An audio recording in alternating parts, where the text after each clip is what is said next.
ہوتا، کاش میں پتھر ہوتا، کاش میں جانور ہوتا کہ کل قیامت کے دن مجھ سے سوال ہی نہ کیا جاتا۔ حالانکہ ابو بکر صدیق رضی اللہ تعالیٰ کے بارے میں تو زمان رسالت سے گواہی مل چکی کہ کل قیامت کا دن ہوگا اور نفسا نفسی کا عالم ہوگا۔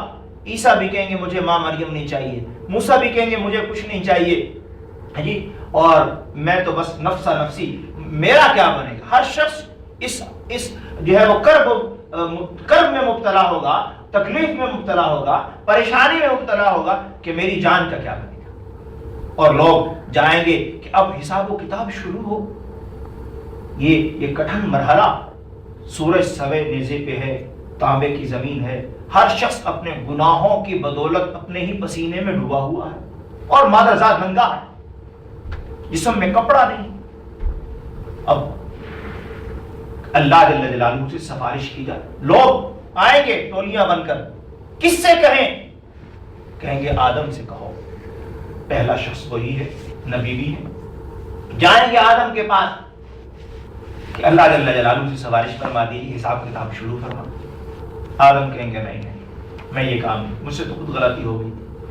اور یاد رکھیے یہ نبی، جیسے میں نے کہا نبی معصوم ہوتے ہیں، نبی سے اگر ایسی کوئی غلطی ہوتی ہے تو وہ اجتہادی ہوتی ہے، نبی گناہ سمجھ کر اس کو نہیں کرتا۔ ہاں وہ اس کام کو صحیح سمجھ کر رہا ہوتا ہے، لیکن اجتہادی غلطی ہو جاتی ہے۔ ہاں مجھ سے غلطی ہوئی، میں سفارش۔ لوگ اگر نوح کے پاس جائیں گے وہ بھی انکار کر دیں گے، ابراہیم علیہ السلام کے پاس جائیں گے وہ بھی انکار کریں گے۔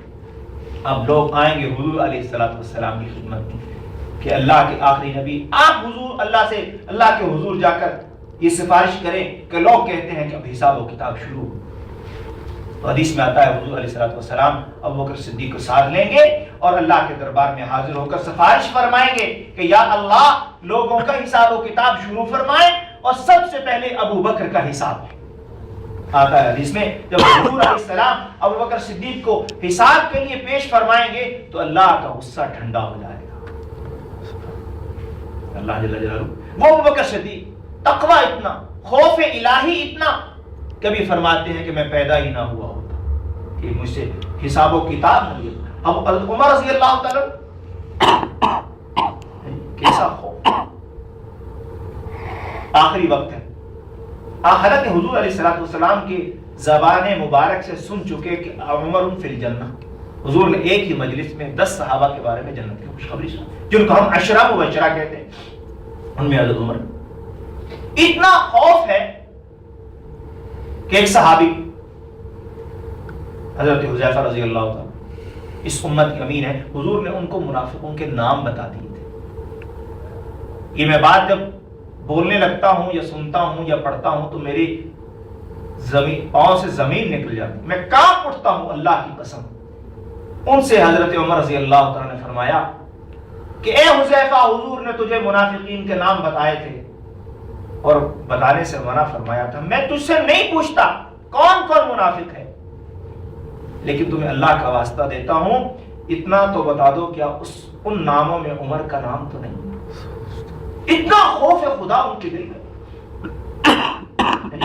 یہ خوف خدا حضرت عمر رضی اللہ، اور انتقال ہو رہا ہے حضرت عمر کا، سر مبارک بیٹے کی گود میں ہے، کہا بیٹا میرا سر زمین پہ رکھ دو، کہا بجان کیوں رکھ دو، آپ اس دنیا سے جا رہے ہیں، میں بیٹا زمین پہ سر کیوں رکھ دو، بجان آپ جان میری گود میں دیجیے، کہا نہیں بیٹا میرا سر زمین پہ رکھ دو، میں حکم دیتا ہوں بیٹا میرا سر زمین پہ۔ بیٹے نے فرما برداری کرتے ہوئے باپ کے کہنے پہ سر نیچے رکھ دیا۔ حضرت عمر رضی اللہ تعالیٰ اپنی گالوں کو زمین پہ رگڑ رہے ہیں اور فرما رہے ہیں کہ یا اللہ اگر تو نے عمر کو نہ بخشا تو عمر کا کیا بنے گا۔ یہ خوف خدا ان کے دل، ایسا خوف۔ حضرت عبداللہ بن عمر رضی اللہ تعالیٰ سفر میں جا رہے ہیں، یہ تو بڑے صحابہ ہیں، خلفائے راشدین، عشرہ مبشرہ، بڑے صحابہ جن کی ایمان کی گواہیاں خود خدا نے دی، جن کی زبان مبارک حضور کی زبان مبارک سے ان کے لیے تعریفات کے القابات نکلے کہ ابو بکر صدیق ہے، عمر فاروق ہے، عثمان غنی ہے اور علی شیر خدا ہے۔ عبداللہ بن عمر، حضرت عمر کے بیٹے، کہیں سفر میں نکلی، دیکھا کہ ایک صاحب بکریاں چرا رہے ہیں، اسے بلایا اور کہا ہمارے سفر کا جو زاد ہے، توشہ سفر ہے، وہ ختم ہو چکا ہے، تم ایسے کرو بکریاں کا دودھ نکال کے ہمیں پلاؤ۔ وہ کہنے لگے کہ نہیں، میں مالک نہیں ہوں، مجھے اجازت نہیں۔ حضرت عبداللہ بن عمر نے امتحان لینے کے لیے فرمایا اچھا پھر ایسے کرو، تم اگر بکری کا دودھ نہیں دیتے تو ایسے کرو ایک بکری ہمیں دے دو اور ہم سے پیسے لے لو، باقی معاملہ رہا مالک کا تو اسے کہہ دینا کہ بکری جو ہے وہ بھیڑیا لے گیا، اور بھیڑیا بکریاں لے ہی جایا کرتا ہے، یہ کون سی بات ہے؟ تو وہ صحابی رسول، وہ بکریاں چرانے والا، وہ جنگل میں رہنے والا، وہ بول اٹھا فَأَيْنَ اللَّهُ، میں یوں کر تو لوں گا، بکری بھی دے دوں گا اور پیسے بھی لے لوں گا، لیکن اللہ کہاں جائیں گے؟ اللہ دیکھا مجھے۔ عبداللہ بن عمر نے فرمایا جب تک تمہارے جیسے لوگ ہیں جی اس دنیا میں موجود ہیں جی تو پھر ظلم نہیں۔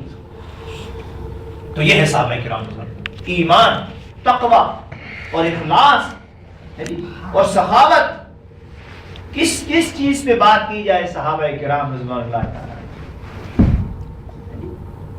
جان لٹا دی حضور علیہ السلام کے ایک اشارے اور مارے کھائی ہے حضور علیہ السلام کہ ایک ایک اشارے پہ جانیں لٹائی ہیں، تکلیفیں برداشت کی ہیں، مصیبتیں برداشت کی ہیں۔ حضرت بلال مشہور قصہ مشہور کہ مار پڑ رہی ہے اور تپتی ہوئی ریت پہ لٹایا جا رہا ہے، حضرت خبیب رضی اللہ تعالیٰ عنہ، حضرت عمر رضی اللہ عنہ پوچھا کہ سنا ہے تمہیں بڑی تکلیفیں دی گئی ایمان لانے پہ، بتاؤ تجھے قصہ تو سناؤ، کیا ہوا تمہارے ساتھ؟ حضرت خبیب نے اپنی کمر سے قمیض اتار دی، دیکھا تو کمر سفید ہوئی، سفید۔ کہا یہ کیا ہوا خبیب؟ کہا کہ مجھے تپتے ہوئے انگاروں پہ لٹا دیا تھا، میرے خون اور چربی سے وہ انگاروں کی آگ بجھتی، یوں مجھے تکلیف تھی۔ کن پٹی پہ نشان دیکھا، کہا یہ کیا ہوا؟ کہا مجھے گھسیٹا جاتا۔ مصعب بن عمیر رضی اللہ تعالیٰ عنہ شہزادے ہیں، شہزادے 200 درہم کا کپڑا پہنتے، اعلیٰ قسم کی جوتی استعمال کرتے ہیں اور خوشبو وہ استعمال کرتے ہیں کہ مدینے میں ابھی کسی نے خریدی نہیں ہوتی، اور جس گلی سے گزرتے ہیں خوشبو مہک جاتی ہے اور پتہ چلتا ہے کہ مدینے کا شہزادہ مکے کا شہزادہ مصعب بن عمیر یہاں سے گزرتا ہے۔ لیکن ایمان کی دولت نصیب ہو جاتی، پھر کیا ہوا؟ 200 درہم کا کپڑا پہننے والا وہ شہزادہ کپڑوں سے محروم کر دیا گیا اور بیڑیاں باندھ دی گئی پاؤں اور گھر میں بند کر دیا اور ظلم ستم شروع ہو گئے۔ اور پھر جب واپس آئے ہیں تو پھر جو ہے وہ غزوہ احد میں شہید ہوئے ہیں 3 ہجری میں۔ حضور علیہ السلام جب ان کی لاش پہ آئے ہیں تو آپ صلی اللہ علیہ وسلم آپ دیدہ ہو گئے، فرمایا مصعب تم وہی ہو جو شہزادوں کی زندگی گزارتے تھے، آج میں دیکھا تمہارے بال بکھرے ہوئے اور تمہارے جسم پہ صرف ایک چادر ہے، تمہارے جسم پہ ایک چادر۔ یہ کس لیے؟ دین کی محنت اور دین کی قربانی۔ خدا کی قسم اگر صحابہ کرام کی محنتیں نہ ہوتی، ایمان کے لیے ان کی جد و جہد نہ ہوتی، ایمان کے لیے وہ اپنا گھر بار نہ چھوڑتے، ایمان کے لیے، ایمان کی دعوت کے لیے وہ دنیا میں نہ پھیلتے، نہ نکلتے، تو شاید میں اور آپ آج مسلمان ہونا تو دور کی بات، شاید ہمارے